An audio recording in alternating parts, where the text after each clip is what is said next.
உடல் ஜீரண கோளாறுகளுக்கும் வயிற்றெரிச்சலுக்கும் சரியான ஒரு தீர்வு.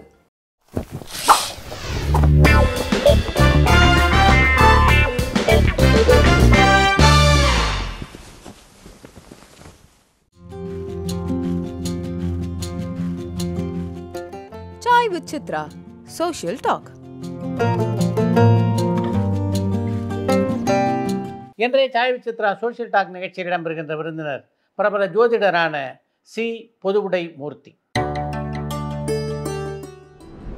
கடந்த 19 ஆண்டுகளாக இந்த ஜோதிடத் துறையில் ஈடுபட்டிருப்பவர் பொதுவுடை மூர்த்தி.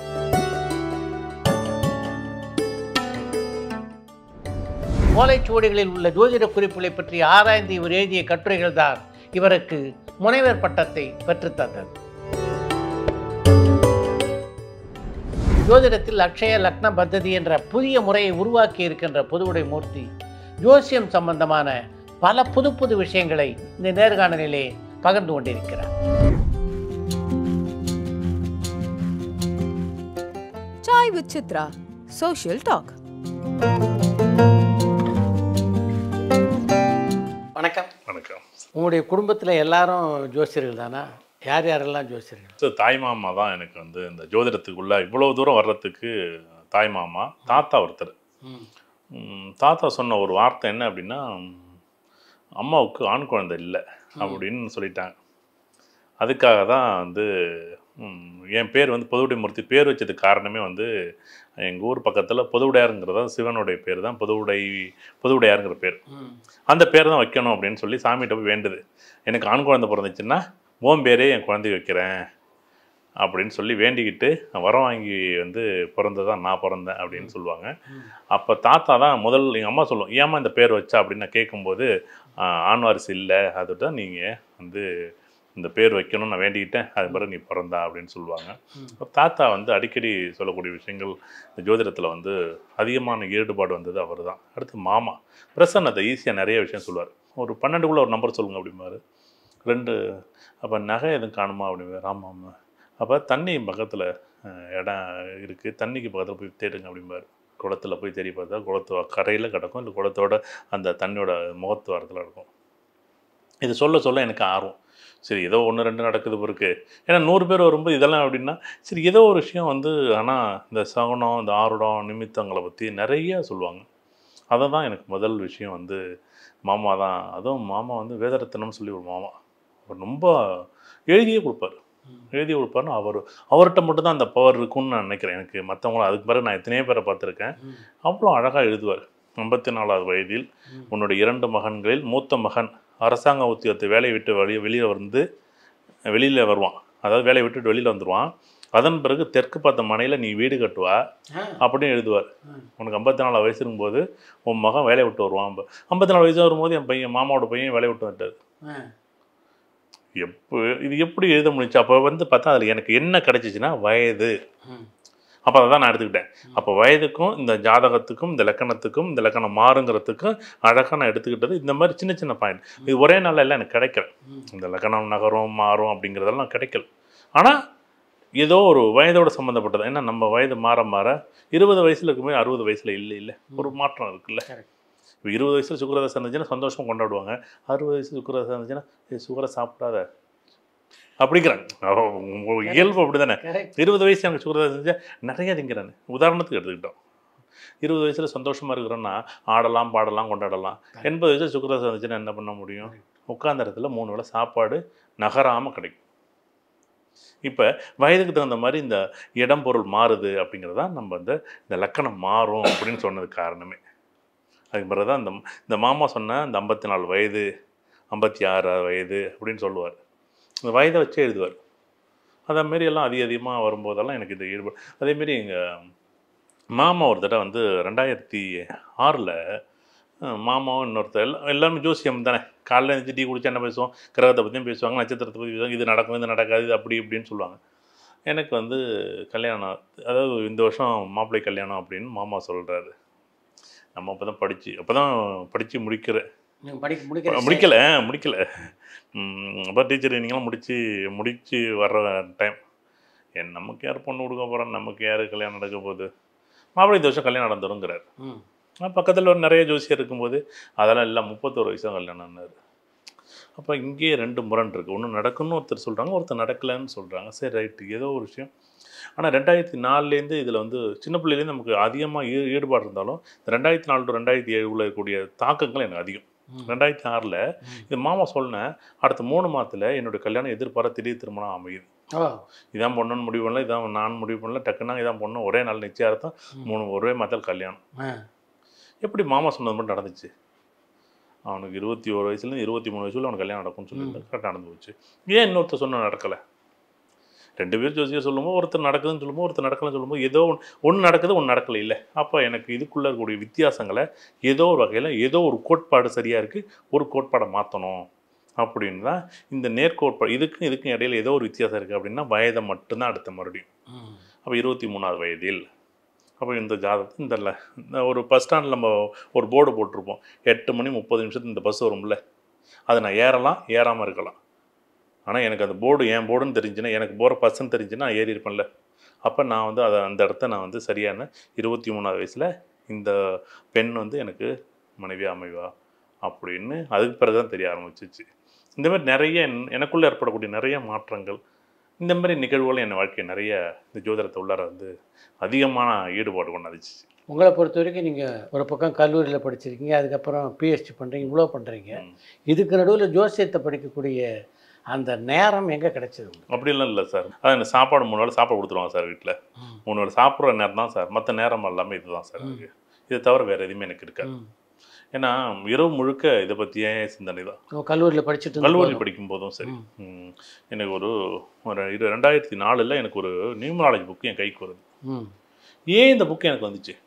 எனக்கு 9 வயசு 10 வயசுல நம்ம ஏன்னா ஜோசியத்தை பற்றி இப்போ தெரிஞ்ச நம்மளுக்கு ஏன் 2004ல் எனக்கு இந்த நியூமராலஜி புக்கு வந்துச்சு?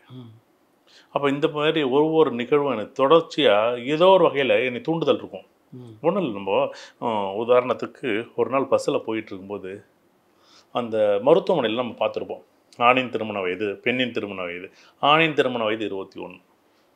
ஏன் ஆணின் திருமண வயது 21ன்னு பார்க்குறேன்? அப்போ அதை பற்றியான சிந்தனைகள் இருக்குது.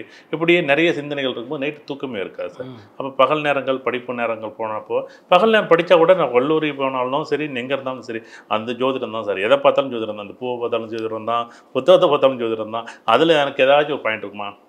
அந்த மாதிரி தான் நான் என்னுடைய ஆய்வுகள் நிறையா இருந்துச்சு. ஆனால் முழுக்க என்னுடைய இரவு நேரங்களில் வந்து அதிகமான நேரத்தை நான் ஒதுக்கிக்கிட்டு இருக்காங்க. சக மாணவர்களுக்கு யாருக்காவது அப்போ ஜோசியம் சொல்லியிருக்கீங்க சார்? நிறையா சார். எத்தனை பேருக்கு? என்னுடைய நண்பர் ஒருத்தர், நாங்கள் 2 பேரும் ஜோசியம் படிக்கும்போது இது வந்து 2013 சார், சாஸ்திராவில் பேசிக்கிட்டு இருக்கிறோம். ஒரு நண்பர் ஒருத்தருக்கு அவர் என்ன ஜோதிடர் எப்படி நான் சொல்கிறத நீங்கள் எப்படி ஏற்றுக்குவீங்க, நீங்கள் சொல்கிறத நான் எப்படி ஏற்றுவேன்? ஒரு எவ்வளவுதான் இருந்தாலும் நண்பர்களாக இருந்தால் கூட ஒரு கான்ட்ரடிக்ஷன். உங்களுடைய கருத்து உங்களுக்கு கரெக்டாக இருக்கும், என் கருத்து எனக்கு கரெக்டாக இருக்கும். நான் இது வந்து சரியானதா, இது சரின்னு நான் சொல்கிறதுக்கோ இது தவறுன்னு சொல்கிறது நான் இல்லை. அப்போ அவருக்கு வந்து துலா இலக்கணம். நான் சொன்னேன், இப்போ மகர இலக்கணம் ஏஎல்பி படி, ஏஎல்பின்னா அச்சய இலக்கண பദ്ധதி படி மகர இலக்கணம் இதுமாரி 4-11 கூடிய செவ்வாய் வந்து 8ல் இருக்குது. இதுமாரி நிலம் சம்மந்தப்பட்ட வீடு சம்மந்தப்பட்ட பிரச்சனை வரும், கொஞ்சம் கவனமாக இருக்கும். ஒன்றுமே இல்லை சார், இவங்க அந்த இடத்துல இல்லை, இந்த பையன் சம்மந்தமே இல்லை. பக்கத்து வீட்டில் ஒரு 4 அடி தள்ளி கட்டிவிட்டாங்க. இது கேட்க போனது அம்மா கேட்க போயிருக்காங்க, அம்மாங்கிறது 4ஆம் வீடு, அம்மா கேட்க போயிருக்காங்க. அம்மா மேலே கேஸை கொடுத்தா நிற்காதுன்னு சொல்லி இந்த பையன் மேலே கேஸை கொடுத்து அந்த பஞ்சாயத்தை பேசி முடிச்சுட்டாங்க சார். போலீஸ் ஏன் போனான் சார் பையன். நான் சொன்னேன், ஏப்பா கொஞ்சம் பொறுமையாக இரு, அம்மாட்ட சொல்லு, அண்ணன்ட்ட சொல்லு. மகர லக்னத்துக்கு 4-11 செவ்வாய் 8ல் இருந்துச்சுன்னா அம்மாவும் அண்ணனும் தம்பியும் சேர்ந்து கோர்ட்டுக்கு போகணும், ஜெயிலுக்கு போகணும். போனாங்க சார். நான் அவ்வளோ எனக்கு ஒரு ரொம்ப நாள் சொன்னேன், ஏப்பா கொஞ்சம் பொறுமையாக போகலாம். ஏன்னா நம்ம ஒரு சொல்கிறோம், நீ அனலைஸ் பண்ணு. ஒத்துக்கவே மாட்டார். நிறைய பேருக்கு சொல்லி அதில் நிறைய நிகழ்வுகள் நடக்க தான் ஏதோ ஒரு விஷயம் இருக்குது. இது ஒரு நேர்கோடு தான் சார். இந்த கோட்டை நான் எப்பயுமே மாற்றவே இல்லை. யார் படித்தாலும், எந்த ஜோசியர் படித்தாலும் இந்த அச்சய இலக்கண பദ്ധதிங்கிற ஜோதிடம் ஒரு நேர்கோட்டில் தான் பயணிக்குது. அதோட எல்லாருக்குமே இப்போ புரியும் சார் அப்படின்னு. இப்போ காலப்போக்கில் எல்லாருமே அவரே மறுபடியும் படிக்கிறது வர்றாரு. 10 வருஷம் கழிச்சு மறுபடியும் வர்றாரு இந்த ஃப்ரெண்டு. இப்போ கல்லூரியில் நீங்கள் ஒருத்தருக்கு ஜோசியம் சொல்லி அது பலிச்சிருச்சு அப்படின்னும் போது எல்லா மாணவர்களுக்கும் தங்கள் சம்மந்தப்பட்ட சந்தேகங்கள்லாம் உங்கள்கிட்ட இல்ல. கேட்கணும் அப்படின்னு தோணும். கேட்க மாட்டாங்க சார். ஆ. ஏன்னா நான் எப்படின்னா, நம்ம ஒரு ஜோசியர் இருக்கோம், நான் போய் எப்படி உங்கள்கிட்ட கேட்பேன். ம். அது ஒரு உள்ளுக்குள்ள ஒரு இது இருக்கும். யாரோ ஒருத்தருக்கு நடந்துச்சுன்னா மட்டும் ஏற்றுக்க மாட்டாங்க சார். அது இன்னும் 10 பேருக்கோ 100 பேருக்கு நடக்க நடக்க வந்துட்டாங்க. பிறகு வந்தாங்க. இல்லை மாணவர்கள் வரமாட்டாங்களா உங்ககிட்ட கேட்க? வருவாங்க. 1 2 பேர் வருவாங்க சார். அப்படியே எல்லாருமே வந்துட மாட்டாங்க. அப்பெல்லாம் வரல. ஏன்னா இது ஏதோ ஒரு அவரே அந்த தனிப்பட்ட நபரே கடைசி வரை என்கிட்ட வந்து நம்பவே இல்லை. ம். இதெல்லாம் வந்து நீ ஏதோ ஃப்ளோக்கில் ஏதோ ஒரு இது சாதாரணமாக சொன்னாது நடந்து போச்சு அப்படின்னு தான் சொல்கிறாரு. கணக்குப்படி நடக்கலை அப்படின்னா ஒத்துக்கவே இல்லை. ம். அதுக்கு பிறகு நான் 100 தடவை சொல்லி புரிய வச்சு, ஆமாம் கரெக்டு, நான் சொல்கிற கணக்கு புரியும்ல. நானும் ஒரு ஜோசியராக இருக்கேன், இன்னொரு ஜோசியராக இருந்தால் அந்த கணக்கு புரியும்ல. மேஷம் ரிஷபம் மிதனம் கடகம் சிம்மம் கன்னி துலாம் விருச்சிகம் தனுசு மகரம் கும்பம் மீனம் 12 ராசி தானே சார். அது நான் சொன்னாலும் அவர் சொன்னாலும் 2 பேரும் புரியும்ல. அப்புறம் பிறகு புரிய வச்சுச்சு. ஆனால் நிறைய பேர் கேட்டாங்க. அவங்க நிறைய பேர் அதில் வந்து நிறைய விஷயம் நடந்திருக்கு. இப்போ ஜோசியத்தை எடுத்துக்கிட்டா ஜோசியத்திலேயே ஒரு பக்கம் வாக்கிய பஞ்சாங்கம், இன்னொரு பக்கம் திருக்கணித பஞ்சாங்கம், இப்படி ஒரு மாறுபாடு இருக்குது. இது தவிர சில பேர் நியூமராலஜி, இதுக்கு தவிர பிரசன்னம். ஆனால் உங்களை பொறுத்த வரைக்கும் நீங்கள் எல்லாத்தையுமே படிச்சிருக்கீங்க. ஒருத்தர் எதை ஃபாலோ பண்ணுறது சரின்னு நினைக்கிறீங்க? ஜோசியமா, பிரசன்னமா, நியூமராலஜியா, எதை ஒருத்தர் ஃபாலோ பண்ணுறது? முதல்ல வந்து ஜாதகம் தான் சார். நீங்கள் ஃபஸ்ட்டு திருக்கணித வாக்கியங்கிறது ஒரு பஞ்சாங்கம், தனிப்பட்ட கணித முறைகள். அது வந்து தனிப்பட்டது. அதில் ஒருத்தர் வாக்கியம் ஃபாலோ பண்ணுறாங்க, ஒருத்தர் திருக்கணிதம் ஃபாலோ பண்ணுறாங்க. ஆனால் பாரம்பரியமாக ஒரு ஜோதிடம் அப்படின்னு எடுத்துக்கிட்டோம்னா முழுக்க ஜாதகம் தான் சார். இப்போ நீங்கள் சொன்னீங்களா நியூமராலஜின்னு சொன்னீங்க. பேரை மாற்றின எத்தனையோ பேர் ஓஹோன்னு போனாங்க. பேரை மாற்றின எத்தனையோ பேர் உங்கள் சினிமா துறையில் நிறைய நண்பர்கள் எனக்கு தெரியும். பேரை மாற்றி வெளியிலேயும் வந்துட்டான். ஒரு டேரக்டர், அவர் பேரை நான் சொல்லக்கூடாது, 14 வருஷத்துக்கு முன்னாடி பேரை மாற்றினார் சார். நல்லா போயிட்டு இருந்த பேரை வீணாக்கி இப்போ மறுபடியும் இப்போ 3 வருஷமாக பேரை வந்து அந்த பேர் வந்து வழங்குது சார் அவருக்கு. அதுதான் நான் சொல்கிறேன்ல, இப்போ ஜாதகம் எனக்கு தனிப்பட்ட முறையில் எனக்கு ஜாதகம் நல்லா இருந்துச்சுன்னா நீங்கள் யாரோ ஒருத்தர் வந்து உதவி செய்வாங்க சார். இப்போ ஒன்றும் நம்ம வீடு வாஸ்து பார்க்குறோம்ல சார். வாஸ்து பார்த்து ஒரு 6 மாதம் கழிச்சு அதே ஜாதகம் அதே வீடு வாஸ்து மாற்றியாச்சு. அதே வீட்டில் 6 மாதம் கழிச்சு எதுவுமே நல்லதே மட்டும்தான் நடக்குமா? எவ்வளோ நல்லதும் நடக்கும், கெட்டதும் நடக்கும். தனிப்பட்ட ஜாதகத்துக்கு தான் சார் பேர், தனிப்பட்ட ஜாதகம் தான் வாஸ்து, தனிப்பட்ட ஜாதகத்து தான் நியூமராலஜி, எல்லாமே ஜாதகத்துக்கு தான். எனக்கு ஒன்றும் இல்லை, நம்ம முன்னாள் முதல்வர் ஜெயலலிதாவோட நிகழ்வு ஒரு விஷயம் பதிவு பண்ணுறேன். வாஸ்து பார்க்காத தமிழ்நாட்டில், இந்தியாவில், உலகத்தில் இருக்க அத்தனை பேரும் வாஸ்து பார்த்தாங்க சார். அந்த வீடு இன்றைக்கி எப்படி இருக்கு, பூட்டியிருக்குல்ல. இந்த ஒரு நபர் இல்லைங்கிற தொட்டு அந்த ஜாதகர் இல்லைங்கிற ஒரே காரணத்தால் மட்டும் அந்த வீடு பூட்டியிருக்குல்ல. வாஸ்து இருந்தால் யாரோ ஒருத்தர் இருந்திருப்பாங்கல்ல. அதே இடத்துல அந்த வாஸ்து இருந்தால் யாரோ அதுக்கு தகுந்த மாதிரி ஒரு நபர் தூக்கி அங்கே உட்கார வச்சுருக்கும்ல. ஏன் உட்கார வைக்கல? அப்போ தனிப்பட்ட நபர் ஜாதகம் நல்லா இருந்துச்சுன்னா அந்த வீடே விளங்கும். தனிப்பட்ட ஜாதகம் நல்லா இருந்துச்சுன்னா அது பேர் வழங்கும். எத்தனை பேர் நான் பார்த்துருக்கேன் சார். ஜாதகம் தான் சார் ஃபஸ்ட்டு. ஜாதகத்தை வச்சு தான் சார் நியூமராலஜி, ஜாதகத்தை வச்சு தான் சார் வாஸ்து, எல்லாமே அதுதான் சார். ஜாதகத்தை வச்சு ராசிகளே போடணும் சார். ராசிகளெல்லாம் போடுறாங்க, 4 கல் 7 கல் போடுறாங்க. அப்படியெல்லாம் போடவே கூடாது சார். ஒரு வருஷம் 1 மாதம் 10 நாளைக்கு தான் சார் அந்த ராசிகள் பேசும். அப்படிலாம் 4 வருஷம் 5 மாதம் 10 நாள் தான் ராசிகள் பேசும். 10 வருஷத்துக்கு ஒரு ராசிகள் பேசும். அதை தாண்டி பேசாது சார். ஒருத்தருக்கு நல்லா இருக்கிறதுக்கும் நல்லா இல்லாமல் இருக்கிறதுக்கும் அந்த ராசிகள் கண்டிப்பாக 100% ஒரு 10 வருஷத்துக்கு ஒரு லக்கணத்தை தான் சார் பேசும். மறுபடியும் மாற்றி தான் சார் போடணும். கல்லை மாற்றணும். இப்போ நம்ம வீட்டு வாஸ்து இருக்குல்ல, அதுக்கு தகுந்த மாதிரி நம்ம மாற்றிக்கணும். வாஸ்தை மாற்ற முடியாது. அதுக்கு தகுந்த மாதிரி கலர் பெயிண்ட்டை மாற்றிக்கிறது, அதுக்கு தகுந்த மாதிரி நம்ம என்னென்ன நிகழ்வுகளை புதுசாக ஒரு பொருளை உற்பத்தி பண்ணிக்கிறது, இப்படி தான் சார் பண்ண முடியும். இப்போ ஜோசியத்தை கற்றுக் கொடுக்கறதுக்கு ஒரு பக்கம் உங்கள் தாத்தா இருந்தார், ஒரு பக்கம் அவங்க மாமா இருந்தார். இந்த நியூமராலஜி, பிரசன்னம், இதெல்லாம் யார்கிட்ட? எல்லாமே எனக்கு வந்த விஷயம் தான் சார். இல்லை எனக்குள்ள நான் என்னன்னா ஒரு நிகழ்வு மட்டும் படிச்சுட்டு உடனே ஏற்றுக்க மாட்டேன் சார். இப்போ அதுக்காக தான் ஒவ்வொன்றும் சாப்பிட்டுவார். நியூமராலஜிக்குனா தனி சாப்பிட்டுவார், வாஸ்துக்குன்னா தனி சாப்பிட்டுவார், எல்லாத்தையும் தனி சாப்பிட்டுவார். நானே இது உருவாக்கிக்கிட்டேன். ஏன்னா இது வந்து ஜாதகத்துக்கு date of birth, time of birth, place of birth போட்டால் ஜாதகம் வந்துடும். அது வந்தது பிறகு தான் சார் இந்த முழுக்க எனக்காக தோணுன விஷயங்கள் எதெல்லாம் கரெக்டு, எங்கெங்கெல்லாம் நான் ஃபஸ்ட்டு எங்கெங்கெல்லாம் சரியாக இருக்குது, எங்கெங்கெல்லாம் சரியாக இல்லைன்னு ஃபஸ்ட்டு எப்போயுமே நம்ம வேறுபடுத்துவேன் சார். வேறுபடுத்தி எழுதுனா சார். இதுக்கு முதலாக எனக்கு வந்த நிகழ்வு என்ன அப்படின்னா, இந்த மரபும் சூழ்நிலைன்னு ஒரு வாழ்க்கையில் வந்து ஒரு பாவ்லோன்னு சொல்லி ஒரு உளவியல் அறிஞர் வந்து என்ன பண்ணியிருக்காரு அப்படின்னா, மரபு பற்றியும் சூழ்நிலைகளை பற்றி நிறைய ஆய்வுகள் இருக்குது.